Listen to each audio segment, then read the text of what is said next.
halo-halo mo. Halo-halo si Charma. Si Liit Kuchar, naghalo-halo sa Tres Restaurant. Niloloko ni Papa. Ay, naghalo-halo sa Tres Restaurant. Anong lasa? Halo-haloin mo. Masarap. For sure, masarap yan. Ayan, sarap-sarap. Ayan, ang sarap-sarap. Nagmerienda dito sa Tres Restaurant. Bago pumunta ng pano.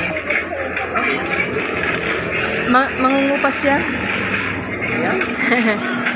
Bala ka. Okay, yan.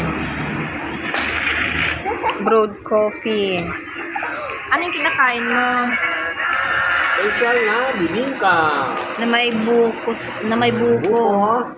May palaman na buko. Marami sa With toppings, cheese. Tapos, brewed coffee.